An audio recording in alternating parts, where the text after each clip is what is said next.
Hello and welcome to Personable, a podcast focused on speaking to the world's best, enabling you to become the best that you can be. My name is HarveyBracken-Smith, and today I'm honored to be joined for the second time by Keith Gill. Keith is the Sun Belt Conference Commissioner, and he's also gone from the Vice Chair to the Chair of the NCAA Division I Men's Basketball Committee for the 2025-2026 season. Keith, I'm incredibly excited to have you today. I'm very impressed by your upgrade. I know it was already in the plans, but upgrade from Vice Chair to Chair. Big transition. I want to go and hit you with a hard-hitting question off the bat. So UNC, right? They were added into March Madness last year. A lot of people were upset about it. Obviously, the chair was, worked at UNC, and so a lot of people are like, "What's going on here?" I know you have your processes to deal with these things, but I wondered if you could first tell me about: do you think it was the right choice to include UNC in the tournament, and why did you do that? And also what the emotions were like having to deal with so much scrutiny with UNC having to be included in the tournament and the kind of uproar as a consequence of that. Yeah, I think one of the great things about kind of working with the men's basketball committee and the basketball tournament is they do have really good processes to kind of help and make sure that the integrity is never compromised. And so, Bubba Cunningham, obviously he's the AD at UNC, and so that there's going to be an extra level of scrutiny that they're the last team in and he is the chair. But, he was not in the room for those discussions. He wasn't able to vote. He wasn't part of the vote. He wasn't in the room. And the way it worked out, and one of the great things is the way the committee managed its transparency. You can explain everything and so people know what it was, which was, hey, look, at the end of the day, we had one spot remaining, right? We had one spot if Memphis won, right? If Memphis won, they were already in the field as an at-large, and so that would free up one of the AQs that would then become an at-large, and that would allow one team in. And so we took a contingency vote, and it was between UNC and West Virginia as kind of those last two teams on the board to kind of figure out who was going to get that last spot. Now, if UAB had won and Memphis lost, then there wouldn't have been a spot, and neither UNC or West Virginia would have gotten in. So we took the contingency vote. UNC made it in. I certainly understand, West Virginia had a great season. They had some injuries that they had to overcome, so the beginning part of their season probably wasn't as good as the beginning part was a little better than the way they finished. And towards the end, with losing kind of one of their best players to injury, and then it was they kind of were trending in a little bit of a different direction than how they started the season. And then obviously UNC certainly had, some warts on their resume as well. But, as we kind of weighed everything, it just turned out that the committee thought that UNC was more deserving of that spot. And I think that was the right choice. I get why some people may disagree with that. I mean, at the end of the day, that's the beauty of the tournament. Some folks believe A and some folks believe B, and we see how that plays out. But the committee came out in a place where UNC got that spot. And, we've all been, in membership in schools. We understand just how difficult that is. And so I think that, we actually hurt for any team that gets left out, and certainly felt bad for West Virginia, and certainly know that, they had a good season, just didn't get them ahead of UNC, and so they didn't make the tournament. And, you just never have enough spots. I mean, I think that's the one thing that's hard about being on the committee, is it might be one of the most unsatisfying things in all of college sports, because you always feel for 69, 70, 71, and a lot of times on your sheet, you've got teams that you thought should have gotten in that didn't.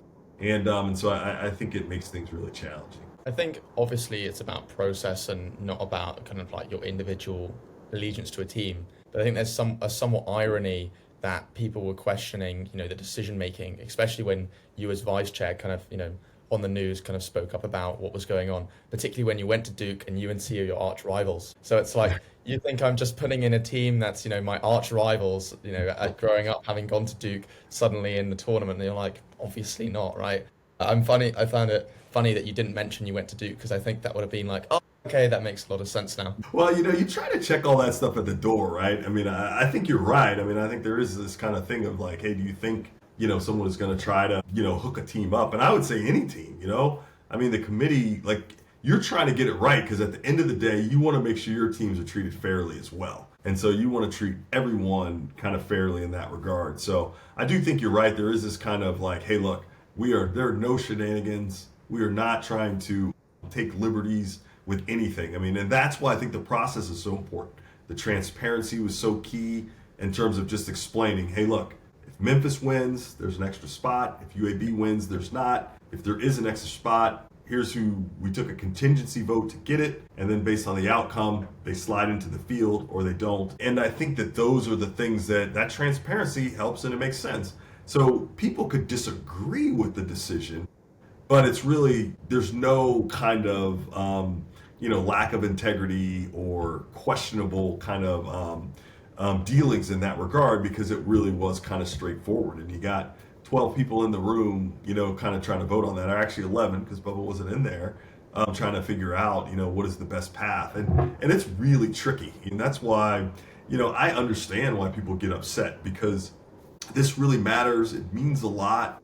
And so it's really important that we get it right, that we do it with integrity, that we follow the procedures. But I certainly understand the emotion because that's why we have jobs, right? It's because fans and people really care, and this is really important to a lot of folks. Do you think there's ever an extent to which you would say, or could you see a computer doing the job of a committee? I mean, looking at something like the Federal Reserve, right, you have each individual member kind of makes their own decision and then they vote, do we hold, do we cut, do we, raise the federal funds rate? It's kind of similar in an aspect to this, where you kind of have all the individuals having their own decisions. Do you think a computer could do your job? Do you think it should be, left to the committee as you have it now? What's your view on the kind of pros and cons of both? Yeah, so I really think the committee structure is the best structure. And here's why. I think it's kind of the best of both worlds, right? We use a ton of metrics, right? So we use 6 kind of performance-based metrics and, and 6 predictive, and 3.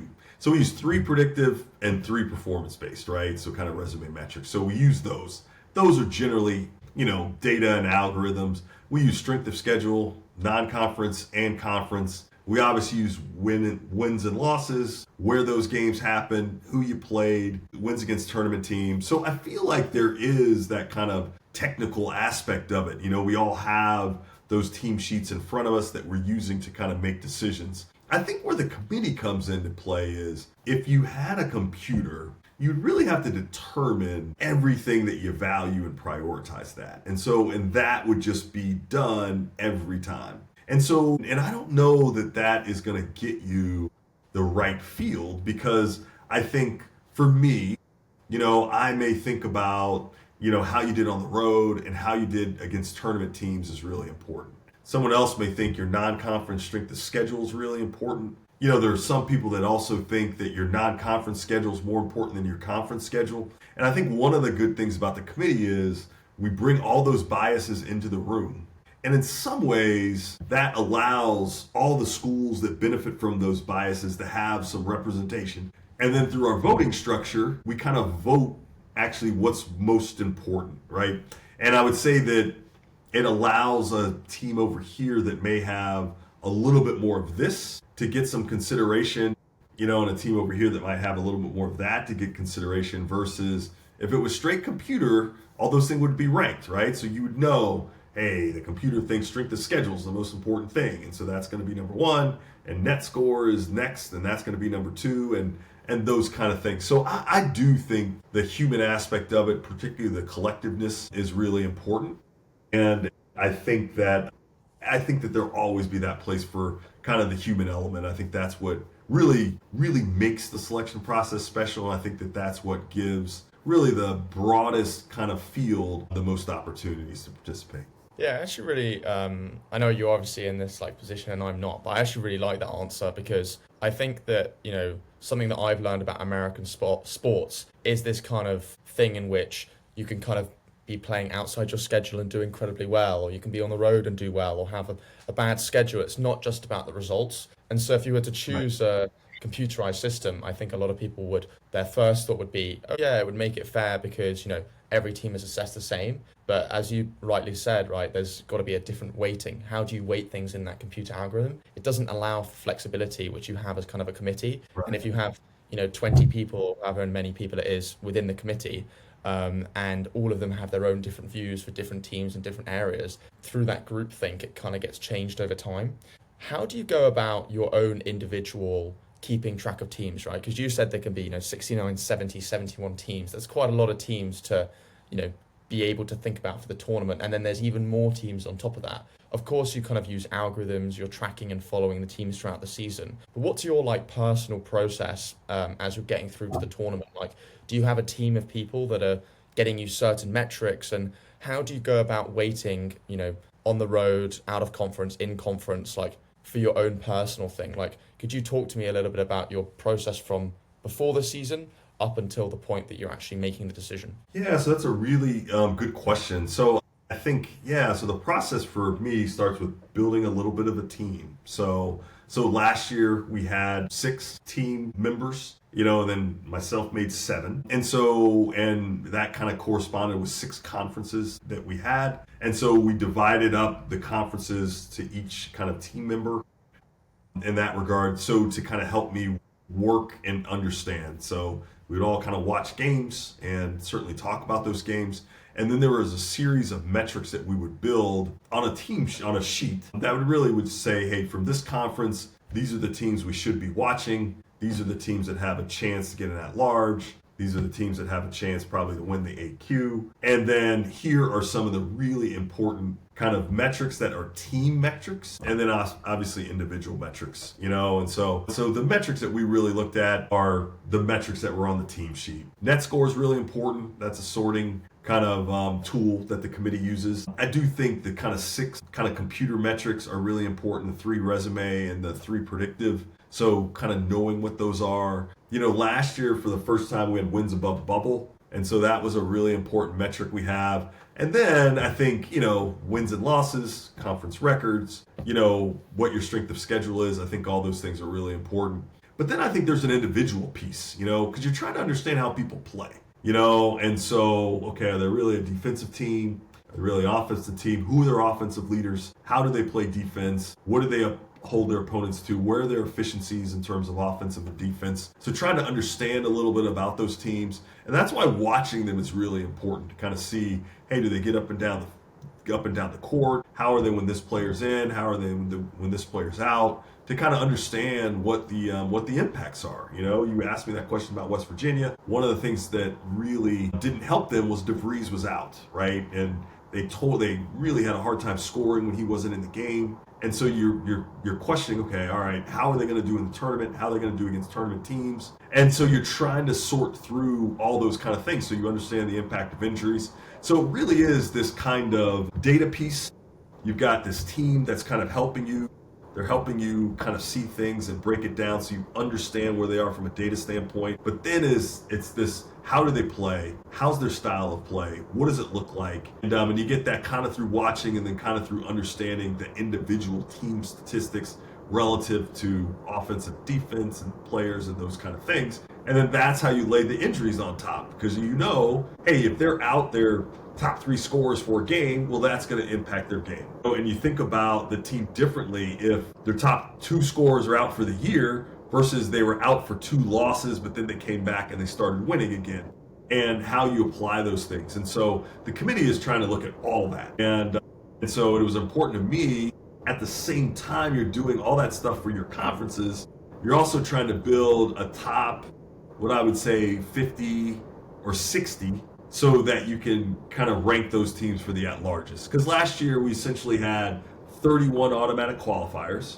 which meant we had 37 at-larges. So this year I think we'll be we'll be at 31 again. I think 31 automatic qualifiers, so there'll be 37 at-larges. But if you rank just 1 through 37, then that's assuming you're going to be right.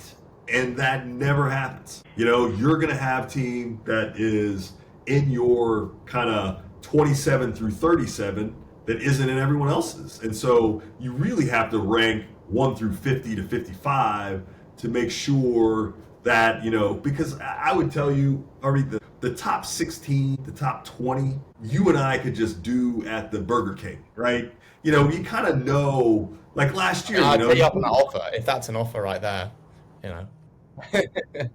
But last year, I think everybody would have said Auburn is going to be in the NCAA tournament, right? Duke is going to be in the NCAA tournament with those resumes that they had. Where it gets really tricky, though, is what we were just talking about. West Virginia, North Carolina, Texas. You think about some of those teams, Xavier, that were, playing in the first four and there at the end. That's where it starts to get tricky. And so you might have those. So you got to rank 1 through 50 to make sure that you can figure out, so you can keep voting through the 37, because invariably there are going to be teams that are on your list that you think should get into the tournament that the committee doesn't agree with you on. And so you got to be prepared to kind of keep voting and keep getting having those teams available. I think there's something particularly hard about college sports compared to, I would normally say professional, but let's say older professional sports.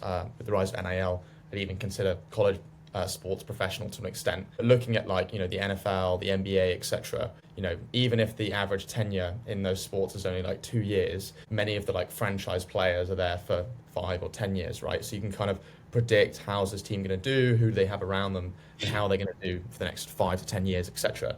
But with college basketball teams, even looking at Duke last year, we've got Cooper Flagg, the number one future and now number one overall draft pick, absolute incredible franchise player for Duke, but he's only there for 1 year. And obviously we've got, Cam Boozer, the Boozer twins, and it's going to keep changing year on year. So you've kind of got that difficulty of, are these incredible college teams able to keep getting in such good players? Do you think that the rise of NIL has changed the typical teams that you would expect to do well? Yeah, I think so. In some ways you would almost say maybe not. If you look at the Final Four last year, you had 2 teams from the Southeastern Conference. You had 1 team from the ACC, 1 team from the Big 12, right? So you could say some of that you'd almost call chalk. But the reality is, if you think about it, and let's just use Duke as an example, right? So when I was in college, I'm the same class as Grant Hill. So that means, my freshman year, that team, Bobby Hurley was a sophomore. Christian Laettner was a junior. Grant Hill and Tony Lang were both freshmen. Laettner stayed and graduated as a senior. Bobby Hurley stayed and graduated as a senior. Grant Hill stayed and graduated as a senior. So it's really predictable. Where would Duke be if Cooper Flagg came back for his sophomore year, right? And you put Cam Boozer with him, and you also had Knipple coming back, and and Caleb Foster's now playing, and so I think yes, it is much different because it's a little less predictable, right? Because you don't have Cooper Flagg coming back for his sophomore year, right? And Cam Boozer is a freshman, so you're still trying to figure out what it's going to be, but you're kind of like, all right, if you see what he's done in the preseason, and you knew Cooper Flagg was coming back, and Knipple is coming back as well, and Caleb Foster's coming back healthy, you think about that team a little differently, whereas there's some uncertainty right now. And I would say that's the case all across the country. Like Florida, that roster is great, but it's kind of unproven together, right? And they had a guy last year that made every big shot they needed that is gone, and the funny thing is he transferred in from Iona. So imagine if he had been at Iona for 4 years and been there. So I do think college basketball is different. It's hard to predict how different because of what these moves would have done, because I think Florida is still going to be Florida, right? It's not like they haven't won back-to-back national championships in the 2000s, and had some really good players. So you're not thinking, oh, it's a fluke that they won. But their team would be different if there wasn't so much movement. But I think they would still be really good, right? And the same with Kentucky, and the same with Kansas, and all the teams that are still generally, that were kind of those teams in the past that were going to be of quality, seems to still be. So I do think there's some similarities, but I do think there's some differences as well. And it's hard to kind of map out where they are, because I think it's kind of in the details, because a lot of those programs that have been dominant in college basketball are still right up there at the top. Please correct me if I'm wrong, but I think that since the kind of NIL kind of coming, and now there's like millions upon millions going into the sport, since kind of 2021, and we're going to see how that matures over time. I think there's been a lot more money that's not only gone to the players, but that's also attracted to the schools. Of course, schools now have, oftentimes like $20 million that they can go about spending on actually getting players for all of the different sports across their programs. But now there's so much sponsorship money going into the schools that eventually, or maybe even now, schools will find a way to commercialize this through merch, through partnerships, and kind of grow college sports and college basketball into an even bigger business than it is today. The reason I mention that is I think there was kind of like a typical path before, right? Colleges can make a bit more money for their programs through like college football, men's college basketball, and women's college basketball to go about, growing their school, growing their programs, etc. But it's kind of got to a point now that there's so much money because so many alumni are donating and, want their teams to win, that it's actually getting to a point now where college basketball, it could almost, well, it is, it's its own business within the universities. But obviously, there's then the NBA. Do you think college sports would view something like the NBA as a competitor or a collaborator? And as college sports continues to grow, ever an extent to which you say, maybe you can't do this in your specific role, but you would advocate for getting rid of the 5-year cap that players can play for and really trying to compete as its own program versus the NBA? Yeah, so I don't know that I don't know that's something I would ever support, right? I mean, I think that the beauty of college athletics is it's grounded in higher education. And so I think being based on the academic calendar is really important. So I don't really support or think that people should be kind of career college athletes and do this for 6, 7, 8, 9, 10 years. Now, there certainly could be some evaluation of the eligibility standards to make sure that they do make sense and they do in keeping with college. But I do think, one, it's important to have a pipeline for high school students and high school players to kind of come through. That's one. And two, I just think it's got to be based in higher ed, and students generally. Why do you think it has to be based on higher ed? I mean, I know we spoke about this a while back, and I'm sorry to cut you off, but more like no worries. these players are they're making so much money and like pushing the program forward to so much. And like, even if you look at a lot of players at some of these top schools, a lot of the classes they're taking are easy anyway. I know like it's good to have a degree and stuff like that, but if you're getting so many players that are coming in for a year, I know that's not the majority, but a lot of players will leave after a year. And even the players that aren't are earning so much money in college. Like, is there not an extent to say this is a business? Like, why keep that like student part of it, particularly as it becomes more and more of a business? Yeah, so and what I would say, I would just go back to what I would say before, because this is all about higher education. So I still think the value of the degree is important. And so also I would probably say that I don't know that I agree with some of your assumptions, right? Because I don't know that the numbers that you're referring to are really real. Like, most people are not making life-changing money. Most people aren't going to the NBA. Most people aren't playing after graduation. Some will go to Europe, but they certainly aren't going to the NBA. Some will go to Europe, but most people are going to get a job as a coach, a high school teacher. You know what I mean? That is the biggest percentage. Most people aren't getting enough NIL money to go buy a Lamborghini. So what I would say is, one, it's already a business to some extent, and I don't really know how you maximize revenues just by saying, all right, we're going to have these folks stay here for longer and now we're going to compete with the NBA. I think that the education piece is really important. And I think that once we lose that, and to some extent, we're losing that a little bit, because I do think more people now are focused on the NIL money more than the degree. And I think that's unfortunate, because I think most people are not making kind of life-changing money. And that's what you hear about, and so it's real easy to kind of get sucked into this, everyone is doing this, because those are the only people that are reported. The people that you're missing are the folks that go into the transfer portal and never find a home. So they actually give up a scholarship, they give up a little bit of NIL to try to find a, shinier object, and they never find it. So there is a huge percentage of people that that find themselves in that, and you never hear about them. Then there's the people that transfer. I mean, you look at Oregon, everyone thinks about Cam Ward, right? Cam Ward. All right, starts at Incarnate Word, then he goes to Washington State, then he goes to Miami, becomes a Heisman Trophy candidate, and then now he's a first overall pick and he plays for the Titans. So everyone thinks that is today's college athletics. Reality is today's college athletics is the running back in Oregon, right? He was at Tulane. He was starting. Everything was great. He goes to Oregon, can't get on the field. Now he's got to transfer again. And so I would say that for everyone, like, make sure that there's this like realistic understanding of what most people's plight is, because there are less Cam Wards out there than I think you think, because those are the only ones you hear about. You know, all the success, you don't hear about the failures. So I think the degree is key. The degree is important. This has always been, and maybe I'm a dinosaur to be honest with you. So, you know, but this really to me has always been about helping people get their dreams, educate them, giving them life skills so they can go on and do bigger and better things. Now, if that's to play professionally, good for them. But we know less than 1% of kind of any sport kind of population in our business is going to play professionally, right? And even less than that is going to play in the highest level of profession, whether basketball, it's the NBA, or football, it's the NFL. So I do think that education piece is really important, even though it is evolving, as you so astutely pointed out.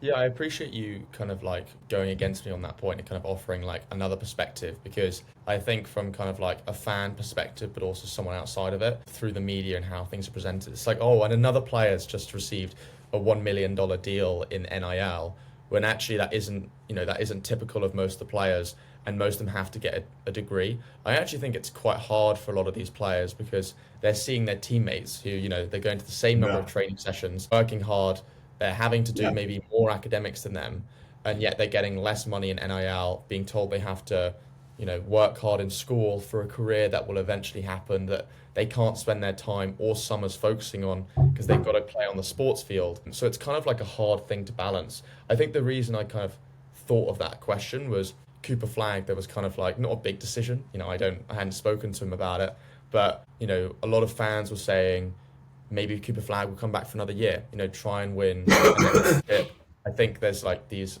like online sites where you can pay players sort of online, and if they come to the club or come back to the university for another year, they can get more money. And I think Cooper Flagg's got up to like tens of millions or something. So he would have actually earned more money, partnerships aside, coming back to Duke than he would in the first year of the NBA, because it's actually like, as you know, like a lower salary for the first few years. But obviously like it didn't end up happening. So that was kind of like the kind of thought I had. Do you think? But Harvey, do you know mathematically why that didn't end up happening? Like, do you think that he just gave up a bunch of money, or is the because they math get a supermax in like 3 or 4 years? So it'd be well, like exactly more money. right? You know what I mean? So it's one of those things that if you only look at it economically on the front end, he might be giving up some money. But on the back end, it's like, hey, look, that's one more year that you are delayed in getting a supermax contract, right? And by the time he gets a supermax contract, who knows what it's going to be? But conservatively, you're just like, well, that could be leaving $60 million on the table. But depending on what the collective bargaining is and what the TV deal is and all those kind of things, that could be 70 million bucks, right?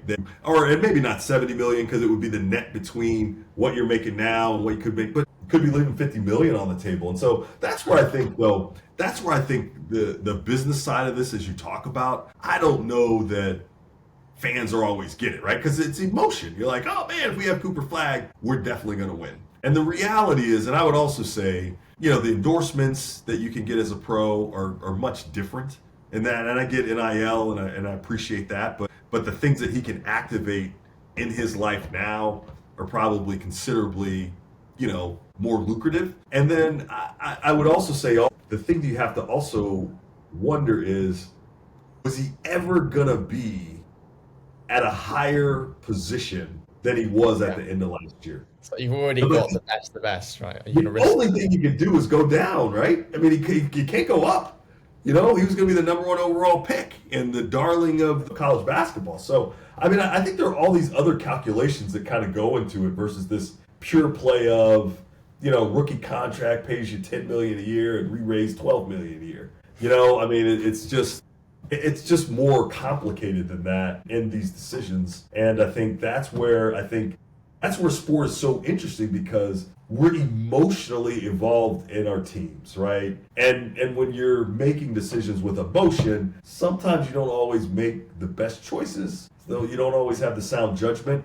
and you don't always have the most comprehensive understanding of what's going on. And so I think, that's where I think things get tricky. I think that's where, that's where you're buying out coaches that were in the CFP last year at these enormous rates, at $54 and $55 million. That's a lot of money. And so I think but that's why we have jobs, right? Because people care enough about it to be that committed to say, all right, we need something different. It's state U, and we're going to do this, and we're going to give money, and we're going to support it, and we want to win. And so you come out and you have that emotion. But sometimes you're like, okay, is that the most sound decision we could make? And I don't know that those things are always consistent. Yeah, I think the point about keep a flag, I actually agreed with you at the time, but I think there was still a bit of my emotional brain, fingers crossed that maybe in the 0.1% he'd come back to Duke. But, at the end of the day, if you've already achieved the highest heights. But I think you can actually draw parallels between what's going on in college basketball now with NIL and who goes to the NBA to kind of like what goes on in the college basketball, like the March Madness bracket. Because eventually, let's say as this kind of gets more mature, over the next like 10, 15 years, right, we'll kind of know, all right, these are the players that we're kind of expecting to go to the NBA. Maybe there's a few like in the middle and, maybe some will jump up and some will jump out, but you can kind of get this rough framework that you can build over time. But the assumption that I'm going to make is that there will be even more NIL continually to come into the sport. You even see like the Nike founder with Oregon, for example, like these just enormous amounts of money are coming to the sport. And so the focus won't just be on who is your star player, who's your second best player, but they'll also be building up the third, fourth, fifth, sixth, seventh, eighth players in the team. To build a great team, right, you need a team. It's not just about that player. And so I think that kind of line will be blurred between not all of those players will be going to the NBA, but there'll be still a lot of people earning a decent amount of money. The reason I say that, and again, you can disagree with my assumptions, but in the role that you're in now, right, as chair of March Madness, as chair of the committee, there's going to be a new person in the committee in the years to come. What advice would you give to people in leadership roles in college basketball as NIL becomes more of a thing and the line continues to get blurred between professional sport as the NBA and college basketball and maintaining the education element? Like, what guardrails would you put in place? What advice would you give them? What things do you think people might not see that you've seen in your experiences? This continues to mature and evolve. Yeah, the one thing I think it's really important to do is stay grounded in our principles. So I feel like there's always, and I think in our country now, certainly, as politically divided as we are and those kind of things, everything is like black and white.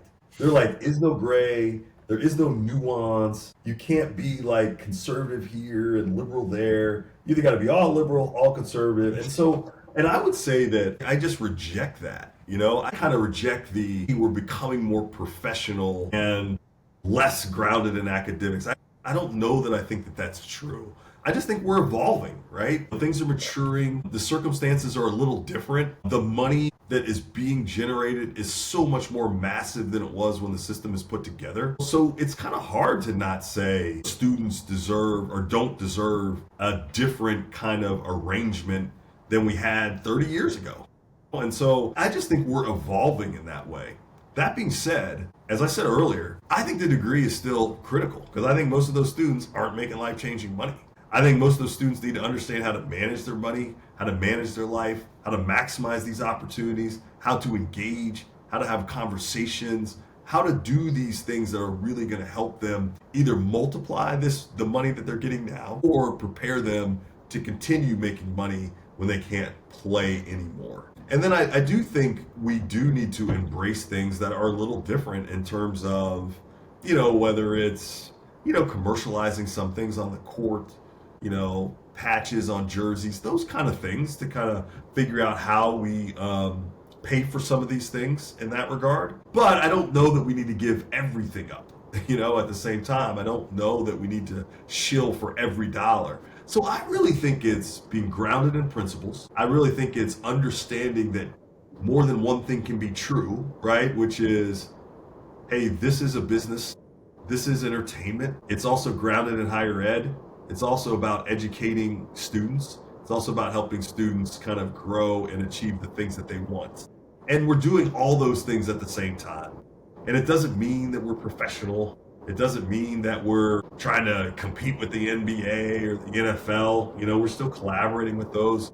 It's just college sports is evolving in a way that is different than we would have imagined 30 years ago. And we've got to stay true to our values, but we got to keep evolving in ways that, provide benefits in ways that we hadn't imagined before. How has your role changed from vice chair to chair, and what impact do you want to have, and what do you want to be known for having done this role? Yeah, I mean, simply, I just don't want to screw it up, I don't really have, I'm not some big legacy guy or, there's nothing I want to be known for. I want to make sure that, we have a really smooth kind of selection process. I really want to make sure that every school, gets their due deliberation and their opportunity to participate in March Madness. I want to continue the discussion about expansion, and I don't know where that ends up in terms of if there's some decision on the horizon while I'm chair or if it kind of keeps going. But I certainly want to pick up where Bubba and Charles and all the folks who started this expansion discussion, keep kind of moving that. And, Martin, who's the vice chair now, will pick it up after us. So really kind of keep that going and really just make sure that the tournament continues to grow. Like, I really think that March Madness is the best postseason in sports, right? It's 3 weeks, and if you include the conference championships, it's really like 5 weeks of kind of game 7 basketball, that is, in the conferences, it's really excited because it's about getting into the tournament. And then once you get in the tournament, it really is win or go home all the time. And so it's really exciting. It's multiple weeks. There's so much drama. And so everything that we can do to enhance that and make it better and make the championship better, I'm really excited about. And so I just think it's terrific. I love being a part of it. I feel so honored and lucky to be in this position. And like I said, I think it's the best postseason in sports. So I'm excited to kind of be a part of it. What is the argument for expansion? How would you go about doing it? And is there any pushback, and why would that be? Yeah, you know what? I really think, going back to the point I was making before, is I think all this stuff is in the gray, right? I don't think it's all black and white, like it's for or against it. So I can make, the two arguments. So I think the reason for expansion is access. I think at the end of the day, more people having access to participate in the NCAA tournament, to me, is a good thing, is a positive thing. And I think it helps in terms of the way conferences are structured now, the size of them. So more opportunity, I think, is better. I think there's opportunity to have more revenue that is generated by some of these additional games and opportunity, and I think that that's a good thing. And I think the tournament's got to continue to evolve, right? I mean, I think that there are a lot of other kind of postseason events out there, and I think that the NCAA needs to continue to evolve and continue to make sure that the tournament is fresh, right? And so I don't think you ever take that off the table in terms of expansion. I think the reason you shouldn't expand is because, one, I'm an old head. If it ain't broke, don't fix it. I think that I just said the tournament is the best postseason in sports, right?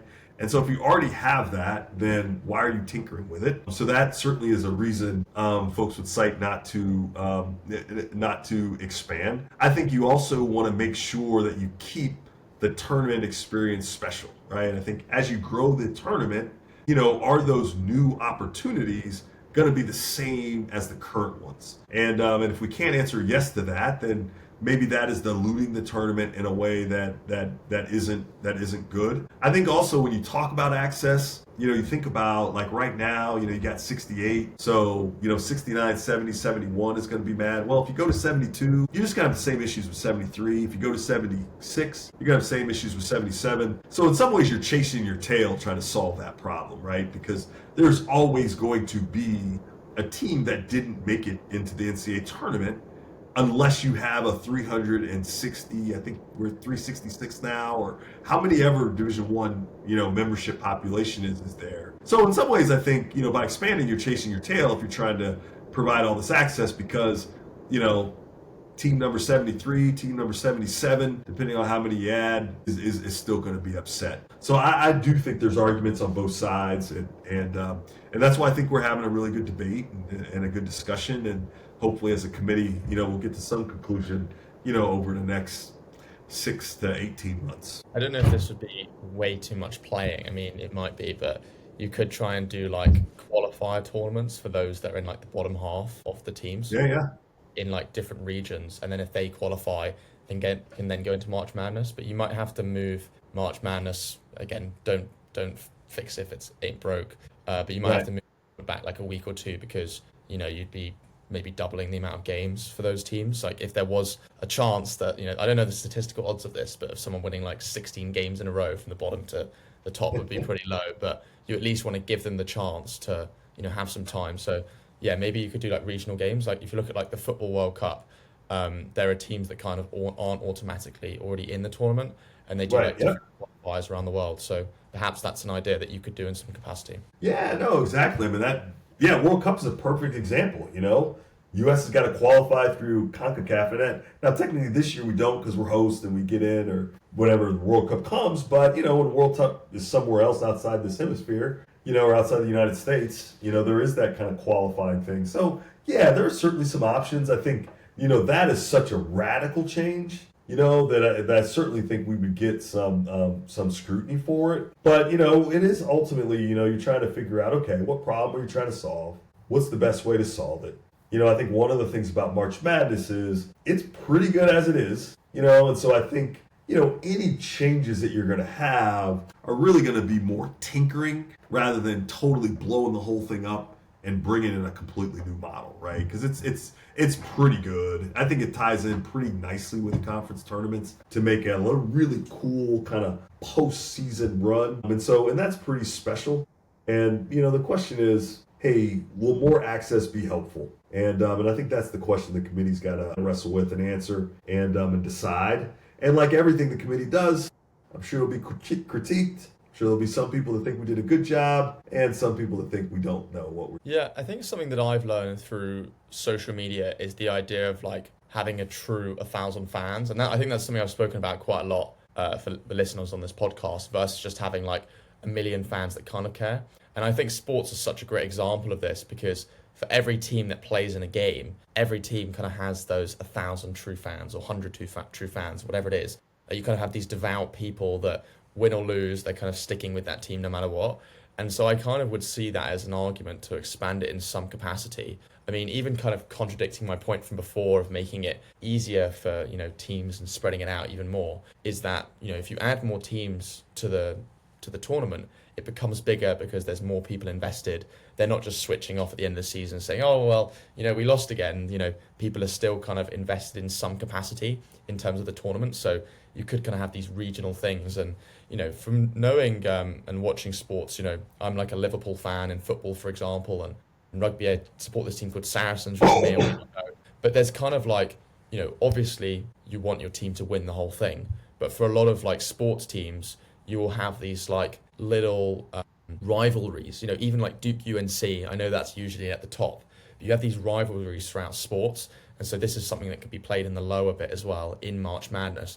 I don't know whether a 2-month March Madness would be that exciting. It might take a little bit of the fuzz out of it, but maybe calling it another name which leads into the tournament or something like that could be quite cool. So I'm excited to see, what happens there over the next few years. I want to transition over to conference moves. So we kind of saw Berkeley and Stanford have moved into the ACC. We've seen some teams move from the Pac-12 for the Big 12. You've also had teams in your own conference move out. Do you think this is a good thing for the game? How do you approach people moving conferences? How does it impact your own strategy in the Sun Belt Conference? Yeah, I think it's, I think about it as it's neutral, right? I think schools are always trying to put themselves in a position to be the best they can be, right? And so sometimes they feel like moving to a different conference will help that. And so they feel like that's in their best interest. And I think that's been a part of kind of Division I athletics and probably just college athletics for a really long time. So I don't know that it's good or bad, I just think it just is, and it's just a part of what we do. So I certainly think I don't know that I would say it makes my job difficult, but it's certainly a huge part of what I do and what I need to be prepared for. And I would say for all of my colleagues, certainly in Division One, it's a pretty volatile kind of time, and there's a lot of movement. They all have to be kind of, you got to have your head on a swivel, understanding kind of, where your vulnerabilities are, where your strengths are, who might be vulnerable for whatever reason, and making sure you kind of understand kind of what you think your reaction needs to be if something happens. And so I think it's a really important part of what we do. I think, I feel one of the interesting things about the Sun Belt is, the last couple times around realignment, we really have been able to, get stronger. I think a lot of times conferences at our level, when they have realignment, they actually are diminished. And I think we have been able to manage our realignment in a way that's not been the case for us. And so I am thankful for that. I feel like we're very fortunate to be in that position. But I think the realignment piece is really tricky. I just think that, I think one of the hard things about college athletics sometimes is people feel like if you're not moving, you're not progressing, And so sometimes it seems like people are moving just to move. And I don't know that that's always good, and I don't know that the movement's always good. And I think some of that goes back to the passion that people have, and that passion equals emotion. And sometimes that doesn't always equal the best decision making. And so I think some of the moves make sense to me. Sometimes they don't. But I don't know that it's good or bad. I think that it just is, and it's just a normal part of life.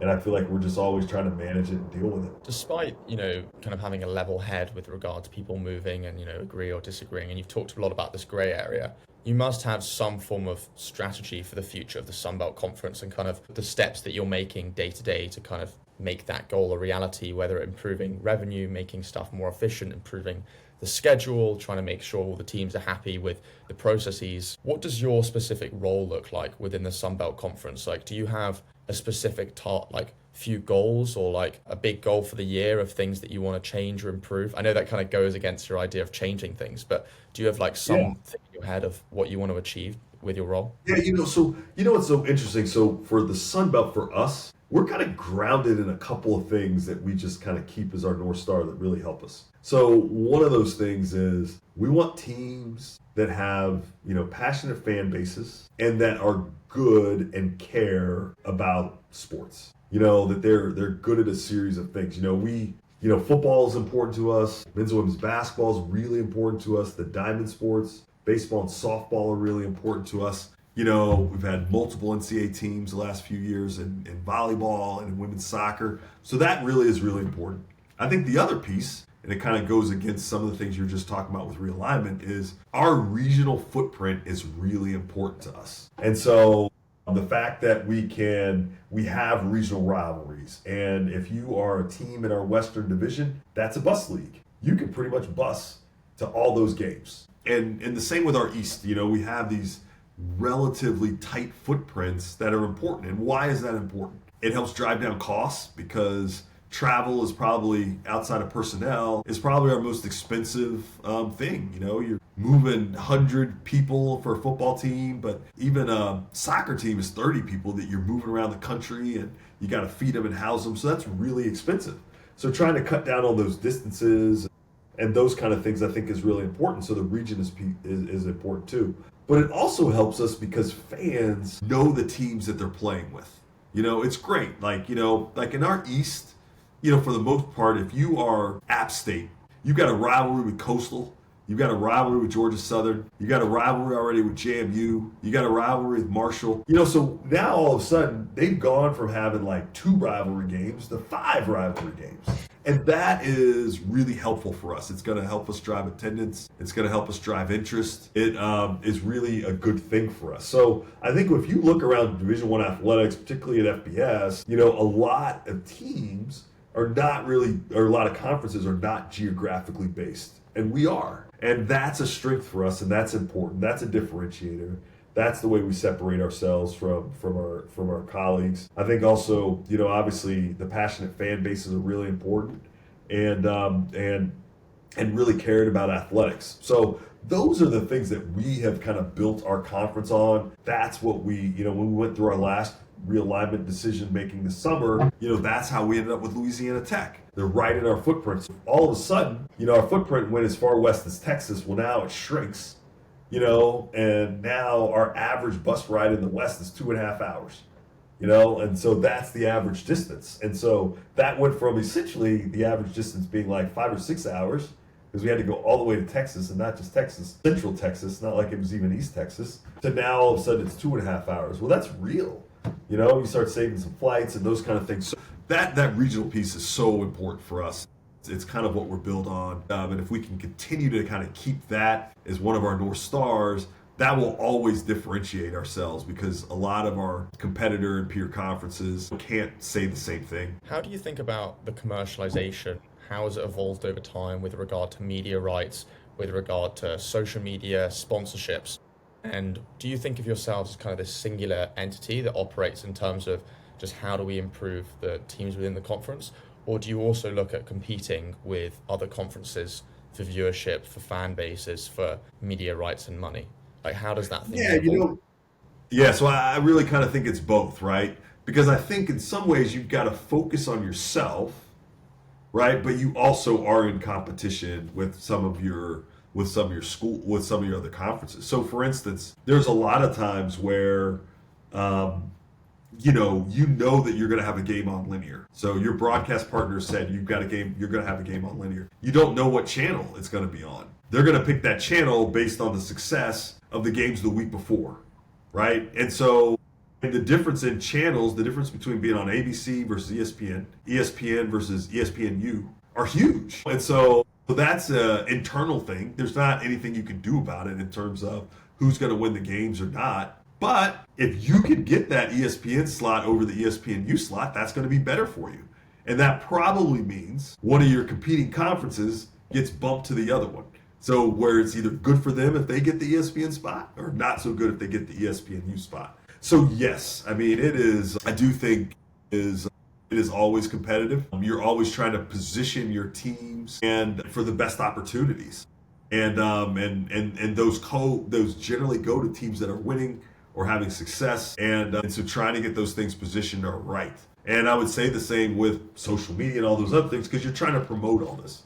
You're trying to make sure that people understand that your team has a better strength of record than this team over here. Or you're presenting things to people to say, write this story to say these things, look at all this data, and so yeah, I think we're always pitching. I think we're always trying to sell. I think we're always trying to make sure people have all the information that they need to have to make good decisions. And hopefully when all that kind of shakes out, those opportunities kind of move in your direction. How do you balance the gray area, seeing both sides of the story and being nuanced, with choosing a path, committing to it and going down it? Yeah, so I really think that, we are less journalists and more about promoting our league, right? Now, that's not to say we should not be telling the truth or saying those lying or doing any of that. That's not really my point. But my point is, I don't know that we're, on our webpage, you're going to get the most balanced story about a particular game. You're going to get a truthful story, but it's really going to be from our perspective. And so what I would say is, I tell our folks, yeah, obviously, your first job is you work for the Sun Belt. So at the end of the day, we're not going to write some headline that's, Sun Belt team destroyed by team from, Can you imagine that? Imagine that. Well, hey, if it happened, it only happened once, right? But certainly you write a headline that's like, Sun Belt team outlasted by X, right? And then you talk about it, it was close, and this happened, and blah, So, so I think I think we're journalists in the sense of, I think we tell a fair story, but it certainly is a Sun Belt slanted story. And I don't know that we need to apologize for that. I mean, I think that's what our job is, right? Is to promote the Sun Belt. And so I think we do that first and foremost. And certainly I think, balance might be second, in that priority. What's a question that I haven't asked you on this podcast and that people don't often ask you enough that you'd want to talk more about? Well, that's a good question. I don't know. You ask pretty good questions, Harvey. So I don't think there's anything that you really missed. Do you I think, mean, go on, oh, go ahead. do you think like AI, I know that's kind of a buzzword, and I don't know if that really may interact with this, which is less technology based. Do you think AI will have an impact, any impact, a big impact on the world of college sports and what you do? Are you implementing it in any ways? Oh yeah, 100%. Yeah, I mean, we already use it, kind of in our efforts. I think you'll see it more and more in kind of generating stories. I think you're starting to see it where it can, broadcast games and do like, play by play and those kind of things. I think there are ways that we can even use it in the selection process, right? Whether it's to figure out how to, because one of the hardest things, one of the interesting things about the selection process people don't realize is how difficult it is to build a bracket. So once you identify the top 68 teams, how you figure out where they all go, who they play against. We've got all these rules about, if you've played a team this many times, you can't meet before this round and those kinds of things. So how do you do that in a way that makes sense, that allows us to maybe focus on some other things? Because we spend a lot of time on Sunday trying to make sure that we follow all of our bracketing principles and build a bracket. And so you could see where AI could be helpful in that. Same with officiating. One of the things people don't understand is now once we build a bracket, then we've got to figure out how to assign and make sure all those officials get to where they need to be, right? And so yes, I think you can see, you're already starting to see it kind of come in. I think, looking at analytics and trying to figure out how you make game plans and all those things, AI is, it's a disruptor, and certainly, it can certainly improve your efficiencies and really help, but it also means that, you need less people if you can and do some of these things. And so I think that there's a scary part of it, but yeah, it's here. It's already transforming kind of the way that we do our business and the way we think about our business.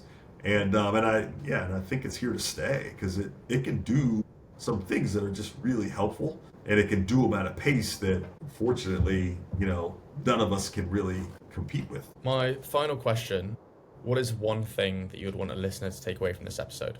You know what? I think the one thing that I'd want listeners to take away from the episode, I'll roll it into two things, is one, I love how people are really passionate about sports. And if they weren't, I would not have a job. And so I think that passion is a gift, and it's something that we're really lucky for. But I think that all needs to stay positive, because we started this with talking about last year's selection process, and to think about some of the emails and death threats and some of those things that came towards Bubba last year, I just don't know that there's a place for that. And I get the passion, and but I do think that we need to just make sure that really in everything across our society that we're dialing some of that stuff back to be reasonable, in terms of, hey, it didn't go your way, but it doesn't mean, you've got to threaten to kill someone or hurt someone or harm someone or yell expletives at them. It's just kind of one of those things where, hey, look, as it rates for NCAA, there's 68 spots, right? And someone is going to be 69, someone's going to be disappointed. Hopefully it's not your team, but if it is, how can we manage all that in a constructive way, in a way that's not threatening or harmful, to our fellow humans? Love the passion, keep the passion going. Let's try to figure out how we can manage it and make it into a more kind of supportive and humanistic way when things don't go kind of the way that we hope. Thank you very much for coming on today, Keith. I feel like we touched a lot of topics from, starting off with UNC. You've got to start with the hard topics first, get it out of the way, to moving more into, your role as chair, expanding the tournament, potentially, using the Football World Cup as a point of reference, looking at the pros and cons of teams moving across different leagues, how commercialization impacts NIL, and whether you're competing or collaborating with the NBA, the likes of AI, the future of the Sunbelt Conference. I feel like I've learned a lot. I've really enjoyed having you on this podcast again, and I wish you the best of luck with the Sunbelt Conference, with the tournament, and the rest of the year and beyond. Yeah, sounds good. Hey, thanks so much, Harvey. Appreciate it. Thanks for being a part of it.